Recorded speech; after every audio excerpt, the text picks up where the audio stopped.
నమస్తే అండి. లలితమైన సందేశములకు స్వాగతం, సుస్వాగతం. ఈరోజు మనము వినాయకుడికి మీదు కట్టడం గురించి తెలుసుకుందాం.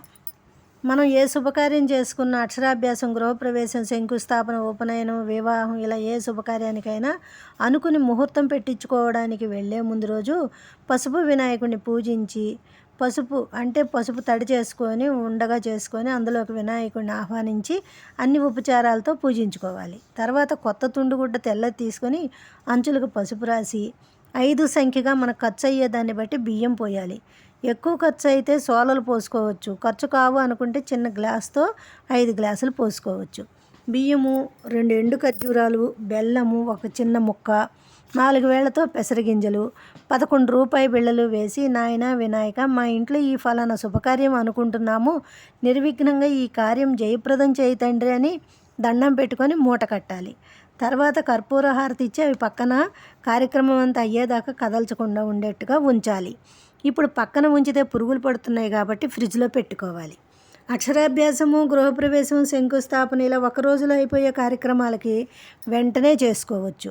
పెళ్ళి, ఒడుగు కార్యక్రమాలకి 16 రోజుల పండుగ నాడు ఈ బియ్యంలో సగం పరమాన్నము, సగం ఉండ్రాళ్ళు చేయాలి. ఉండ్రాళ్ళు ఉప్పు వేసినవి చేసుకోవచ్చు, తీపివి చేసుకోవచ్చు. నైవేద్యం పెట్టి అందరూ తినవచ్చు. ఉప్పు వేసిన ఉండ్రాళ్ళకి బియ్యం రవ్వగా చేసుకొని 1 రవ్వ అయితే 3 నీళ్లు పోసుకొని ముందు గిన్నె స్టవ్ వెలిగించి పెట్టి వేడైనాక నెయ్యి వేసి, జీలకర్ర వేసి, కొంచెం పచ్చిశనగపప్పు వేసి, నీళ్లు పోసి తగినంత ఉప్పు వేసి మరిగాక అందులో రవ్వ పోసి దగ్గరగా ఉడికాక కొంచెం చల్లారనిచ్చి ఉండలుగా చేసి ఇడ్లీ పాత్రలో 10-15 నిమిషాలు ఆవిరి పట్టనివ్వాలి. తీపివైతేనేమో బియ్యంని పిండి చేసుకోవాలి. బియ్యం ఒకటైతే 3/4 బెల్లం వేయాలి. పచ్చి కొబ్బరి తురుము కాస్త, యాలకుల పొడి కాస్త వేసి 1కి 1.5 నీళ్లు పోసి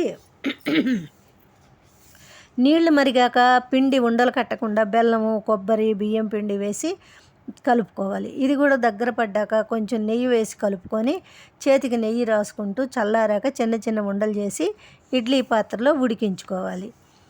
బియ్యం ఒక్కోసారి నీళ్ళు ఎక్కువ పట్టే బియ్యం అయితే ఉండలు చుట్టేటప్పుడు కొంచెం నీళ్లు కలుపుకుంటూ ఉండలు చేసి పెట్టుకోవాలి. ఇదండి ఉండ్రాళ్ళ తయారీ విధానం. మళ్ళీ ఇంకో విషయంతో మళ్ళీ కలుద్దాం.